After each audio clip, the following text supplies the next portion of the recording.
Temos 10 minutinhos, Henrique. Então, a mesa abre aqui agradecendo então, a apresentação de todos os colegas, uma mesa multidisciplinar, geógrafos, advogados, arquitetos, com uma visão bastante múltipla, multifacetada da nossa cidade e do direito. Se alguém tiver alguma... Não sei se foi passado no papelzinho. Temos aqui... temos já uma inscrição aqui, a arquiteta Cibele e a Daniela. Tem um microfone para levar ali para... Se alguém puder vir aqui para levar um microfone para ela. E depois o dito lá atrás. Eu vou te dar isso.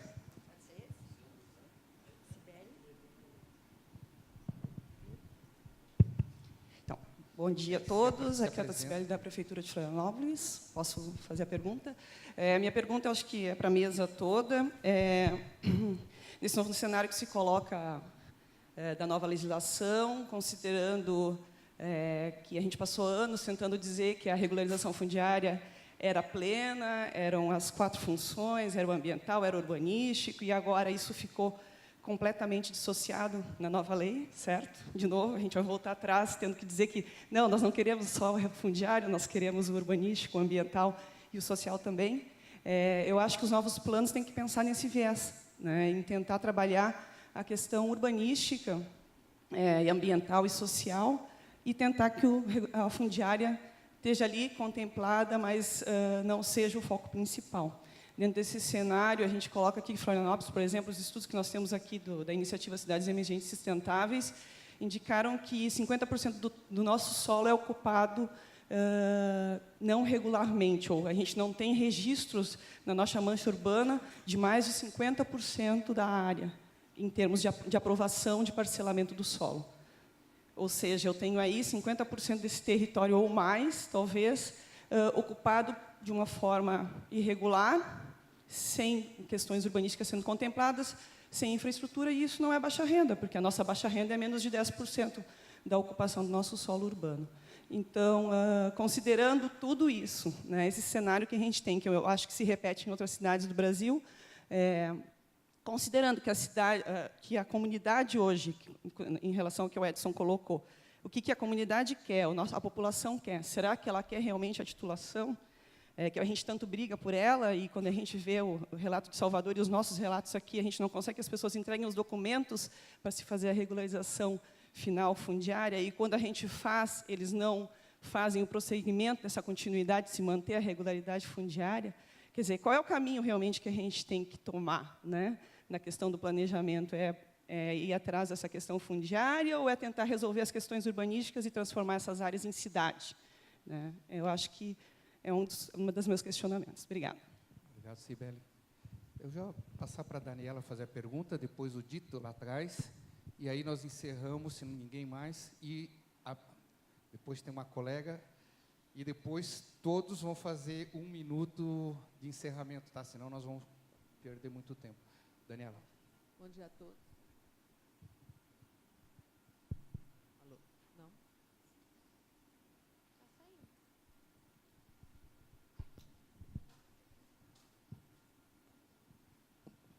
Onde? Alô? Cadê? Tem que falar bem pertinho. Bom dia a todos. Daniela Libório. Parabenizo a mesa pela excelência das abordagens, da consistência. E 2 perguntas muito concretas e objetivas, para eu limpar até minhas dúvidas aqui. Com relação, doutora Cibele, sei que é uma luta a questão do MP de contas nos tribunais, então gostaria de saber de maneira muito pontual como é que está essa batalha da obrigatoriedade da criação do MP de contas nos tribunais de contas do país. Vejo em vocês uma grande parceria, um trabalho realmente hercúleo. Gostaria de saber da informação de como é que está a criação da obrigatoriedade do MP de contas no país. E, Daniel, também uma dúvida que me fica com relação ao tamanho mínimo dos empreendimentos. Você citou de maneira muito específica a opção de fazer o adensamento perto dos lugares de transporte coletivo, principalmente metrôs, intermodais, dizendo aí, talvez, um score de 80 metros quadrados, esse adensamento. Foi lançado recentemente apartamentos de 10 metros quadrados em São Paulo, já numa faixa de R$10.000 o metro quadrado, já está em R$12.000 o metro quadrado, pelo menos. Não é? Como fica esse limite mínimo? É o mau uso do instrumento? É isto mesmo? Um amigo meu disse que é japanismo, né? Estamos aí chegando aos critérios de Tóquio. É isso mesmo? Ou não era isso? Obrigado, Daniela. Alô? Bom dia a todos e todas, né? Parabéns também pelas exposições, né? A gente aprende bastante, né? Queria também, a Daniela já falou um pouco dessa questão, né, da apresentação da Cibele, eu fiquei assim impressionado aí com a apresentação também, né? Queria entender um pouco melhor, né, parabenizar também a apresentação e entender um pouco melhor como é que foi, né, a captação desse processo de informação, né? E também perguntar um pouco também como é que está esse processo em nível nacional, se já tem alguma articulação, ou esse processo é um processo local, e também se houve algum avanço na pesquisa sobre a qualidade do processo, porque uma coisa é ter plano diretor, né? Mas não basta ter plano diretor só, né? A gente precisa saber como é que foi, se teve processo participativo, se mesmo naquelas cidades onde não precisava fazer plano diretor, foi para ampliar, né, as fronteiras urbanas da cidade sob o interesse do capital imobiliário, o que foi que de fato, né, está acontecendo do ponto de vista da vida real, vamos dizer assim, né, do ponto de vista mais concreto. E queria só fazer uma sugestão, inclusive acho que o EBDU pode ajudar nesse processo, né, depois, né, capilarizar, né. O Orlando Júnior, né, muitos de nós aqui conhecemos, né, do Observatório das Metrópoles, organizou há uns 3 anos atrás, né, um processo de avaliação, acho que foi com o Ministério das Cidades, mas com professores do Brasil inteiro, um processo de mapeamento também dos planos diretores pelo Brasil, né? Talvez fosse um momento também de ampliar as articulações, né? Buscar uma articulação talvez com o Observatório das Metrópoles e IBDU, para colocar luz sobre esse processo de balanço dos planos diretores, porque a gente está no momento, né, desse avanço, né, do retrocesso na agenda dos direitos, né, de violação e do golpe, mas é fundamental que a gente olhe para esses processos, né, e acho que as questões que a Cibele traz são questionadoras e nos leva a pensar como é possível, né, retomar esse debate em nível nacional. Parabéns a todos pela exposição. Obrigado. Por último, então, a colega aqui.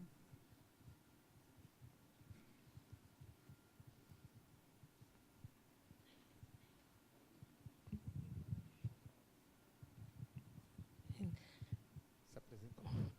Hortência, eu sou doutoranda do IPU e promotora de justiça da Bahia. Eu queria perguntar para o palestrante que falou do Plano Diretor de São Paulo. O Plano Diretor de São Paulo é um divisor de águas, né? 2014, que influenciou muito lá o Plano Diretor de Salvador, para o bem e para o mal, né? Como falou, que nós fizemos o processo. E a ideia é que você podia falar um pouquinho mais para a gente dos instrumentos de combate à segregação socioespacial e como vocês pensaram as leis em vazios, né? E se as leis em vazios foram implantados em áreas bem infraestruturadas e se esse instrumento foi utilizado para uma reserva de mercado para as moradias de interesse social também em relação a isso. E também, se você acha que houve uma evolução no Plano de São Paulo em relação a uma efetiva materialização da função social da propriedade, de que forma você exemplificaria? Okay. Daniel, vou começar por você. Tem 2 minutos. Primeira pergunta, eu vou deixar, que a Cibele fez, vou deixar até para os colegas da mesa dialogarem um pouco mais, mas só lembrar que nas prefeituras maiores, por exemplo, a gente tem, o que acontece em São Paulo, a gente tem hoje um processo de tendência de fortalecimento da responsabilidade técnica na aprovação de projetos, né, e de facilitar todo o ciclo de licenciamento. Então, eu vejo, ontem eu estava escutando o Patrick fazer a apresentação dele, e eu fiquei imaginando como que a Prefeitura de São Paulo iria incorporar esse processo de regularização fundiária novo, né, se em São Paulo coisas básicas do novo marco regulatório não estão sendo implementadas. Então, me parece, essa questão entre o fundiário e o urbanístico, né, eu acho que o direito de construir, a gente não pode abandonar, porque o direito de construir, eu acho que ele é muito chave, né, para você manejar a política pública. Você até pode fazer uma regularização fundiária sem muito controle, vamos dizer assim, das políticas públicas, mas o direito de construir ele restringe, acho que tem um potencial ainda grande nesse aspecto. Para a pergunta da Daniela, olha só, no plano diretor, a preocupação com a unidade mínima, ela não existiu tanto, né? O que acontece? Eu não posso, por exemplo, aceitar que um estúdio de metro quadrado, 14 mil metros quadrados, ele seja enquadrado como um HMP, habitação do mercado popular, para ele ter um fator de desconto da outorga onerosa de 50%. Por quê? Porque ele não é destinado para um perfil de renda médio, baixo, que está colocado lá no HMP. O plano diretor, ele controlou o grande empreendimento. Eu não coloquei aqui, mas ele instituiu o conceito do lote máximo, que ele obriga o parcelamento do solo acima de 20 mil metros quadrados de área de terreno, com 30% de destinação de área pública, e acima de 40 mil, você é obrigado a fazer modalidade de loteamento, mesmo de lotes já urbanizados. Então, é um pouco contrário, o plano ele controlou o grande por conta do impacto urbanístico que ele gera. O mínimo, ele controla muito para não ter burla da aplicação da outorga onerosa, né? Sobre a questão da colega da Bahia, olha, eu vou dizer o seguinte, a nossa ZEIS de vazio, nós temos 5 ZEIS em São Paulo. Uma ZEIS é a ZEIS de área ocupada, a ZEIS 1, e as outros 4 tipos são ZEIS para áreas vazias, sendo que a ZEIS 3, ela é imóvel vazio em área central, mas que também pode ter alguns cortiços. Então, ela é uma espécie de um híbrido entre a vazio e a ocupada. As ZEIS 3, elas foram demarcadas na lei de 2002, continuaram demarcadas na lei de 2014, foram aprimoradas, e eu acho que a nossa lição é o seguinte, se a ZEIS, ela tinha uma expectativa de produção de mercado, pelo fato dela estar bem localizada e o preço da terra, a tornam inviável sob o ponto de vista da produção de mercado. O mercado não fecha a conta fazendo empreendimento em HIS nessas áreas, mesmo utilizando o programa Minha Casa Minha Vida. O que eu acho que teve um avanço significativo foi mecanismos de operação urbana e do Fundurb, os 30% que eu comentei aqui, destinados para HIS, eles são prioritariamente focados na aquisição de área em ZEIS 3. Ou seja, eu adquiro a área, né, eu torno essa área pública para eu fazer a política habitacional. Então é mais fácil eu conectar isso depois com um recurso de subsídio federal ou até municipal para fazer empreendimento de habitação intersocial. Então acho que esse foi um avanço. Mas eu acho que se você ainda tem as ZEIS de vazio com produção de mercado, de fato a conta vai fechar quando o preço do terreno for baixo e, infelizmente, as áreas onde tem os preços mais baixos são áreas não localizadas no centro. Tem outros mecanismos, né, que foram pensados, mas acho que às vezes ainda é o principal deles, e eu acho que existe uma preocupação mais em ter em efetivar a produção de unidades nessas áreas. Eu acho que eu não vou ter mais tempo, então só queria, mais uma vez, agradecer a oportunidade, o debate, e eu acho que a experiência de São Paulo ela tem muitos ganhos, muitos avanços, mas tem as suas ambiguidades, como qualquer outro processo de planejamento, mas eu acho que vale a pena, acho que a gente está hoje num processo em São Paulo de proteger as conquistas que foram feitas. A gente sabe que não vai dar nenhum passo para frente, mas tentar não dar passo para trás. Obrigado, Daniel. Cibele. Inicialmente, respondendo à doutora Daniela, doutora, eu até esqueci de mencionar na minha fala, mas eu ia comentar sobre isso. O Ministério Público de Contas, até a doutora Adriana, que depois me questionou se eu sou do Ministério Público Estadual, que atuo lá, não é assim que funciona.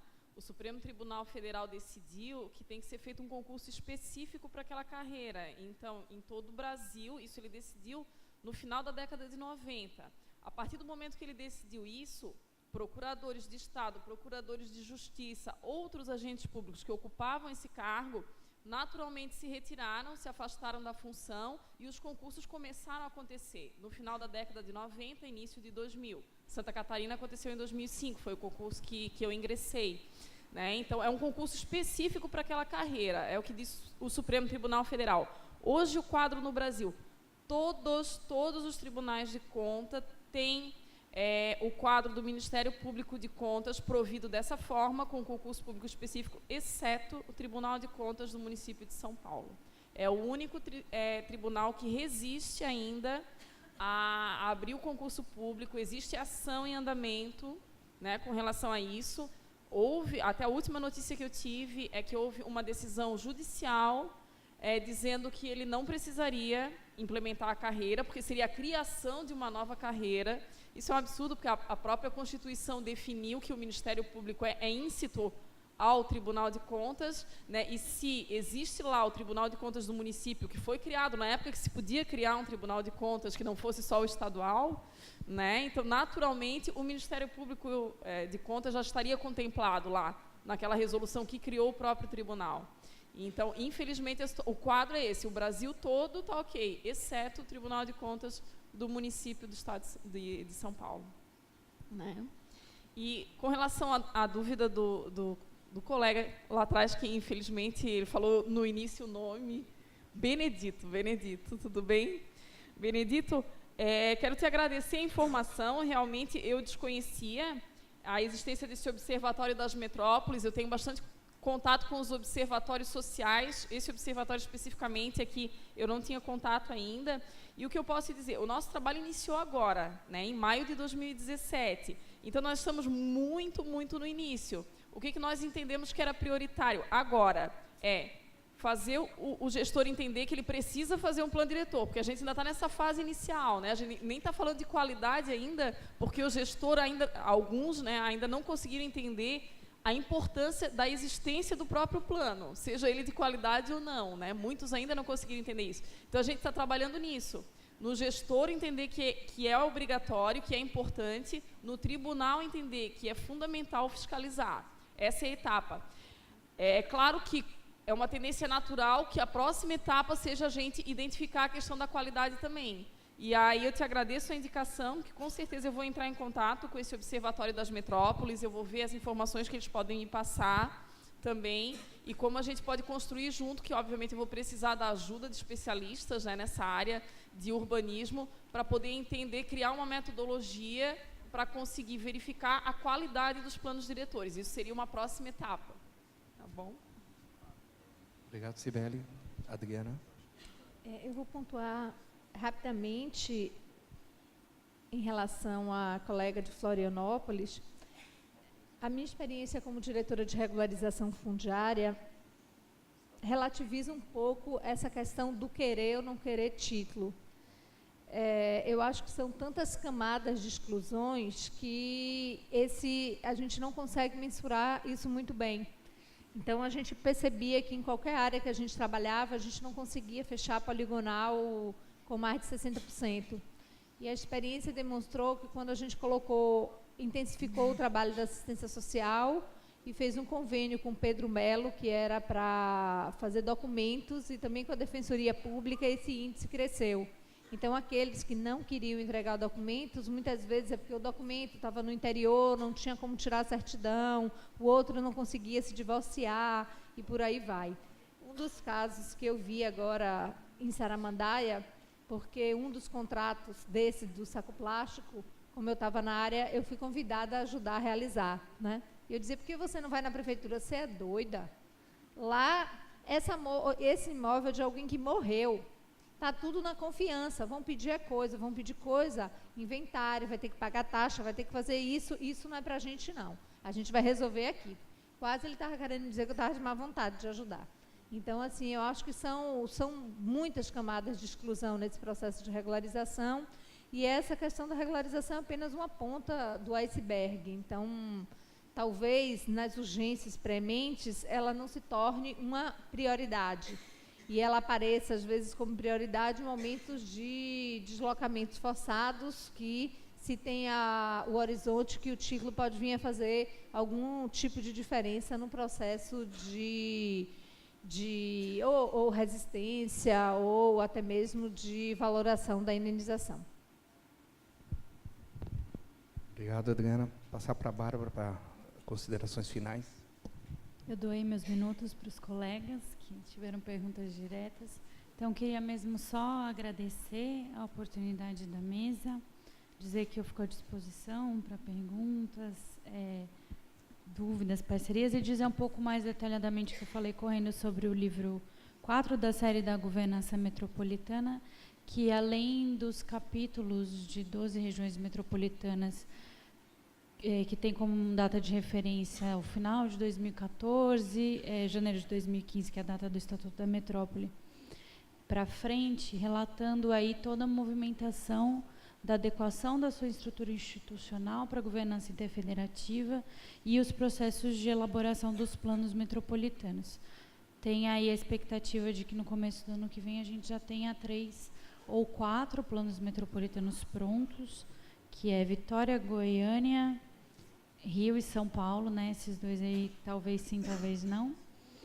E, além disso, esse livro vai contar com um capítulo escrito a várias mãos do Estatuto da Metrópole comentado. É isso, agradeço, obrigada. Obrigado, Bárbara. Catone. Bom, complementando, Cibele, a Lei 13.465, ela traz a definição legal de regularização urbana, abrange medidas jurídicas, urbanísticas, ambientais e sociais. Essa preocupação que nós tínhamos com relação ao usar a regularização plena, né, ela, de certa forma, está expressa ali. Só se não quiser entender dessa forma, né. A questão está na forma como está sendo divulgada e vendida essa ideia de uma regularização fácil, né? E aí isso distorce. O município não tem noção dos custos que vai implicar fazer a regularização e definir qual é a faixa de renda, porque onde ele lançar a faixa de renda, a baixa renda, ele vai ter uma série de obrigações. E isso vai ter que ser feito muito bem decidido em termos de cálculo, né? Mas do jeito que a coisa está sendo anunciada e colocada, é provável que cidades como Florianópolis vão se lançar só na regularização de interesse específico e boa parte das cidades, né, por conta da pressão. Então, essa parte que tu tem preocupação, da inclusão das pessoas na cidade e a regularização plena, né, acredito que vai talvez ter que ser tirada a forceps, porque não tirou da lei, mas boa vontade e orçamento para isso, né? Talvez a parceria ao longo do tempo com o Tribunal de Contas, se no plano tiver alguma linha se comprometendo com isso, talvez um dia essa qualidade do plano, né, possa ser cobrada. A outra é luta, né, das pessoas e pressão, né, na sociedade. Obrigado e bom trabalho a todos, né? A gente está numa corrida contra o tempo para replanejar as cidades e aproveitar alguma coisa desse... Acho que é a única coisa que eu falaria, porque esse ativo novo que a gente tem que enfrentar como limitado do crescimento da população é o que você pode manejar no crescimento da cidade, como o Daniel falou.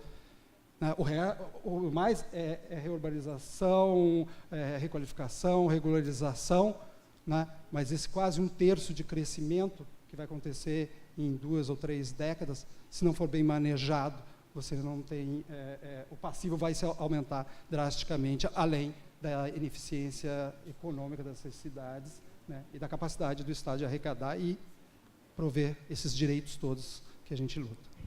Obrigado, Catone. Então, encerramos o painel da manhã. Muito obrigado pela atenção a todos.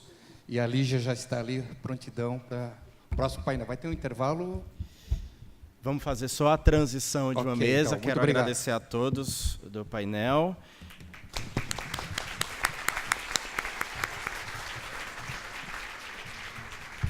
Enquanto nós fazemos aqui a transição de um painel para o próximo, que vai tratar de cidades plurais e sem discriminação, inclusive eu peço que as palestrantes desse próximo painel, se tiverem alguma apresentação em data show, já se dirijam aqui à mesa de som ao lado para preparar. Alguns informes importantes em relação à nossa programação.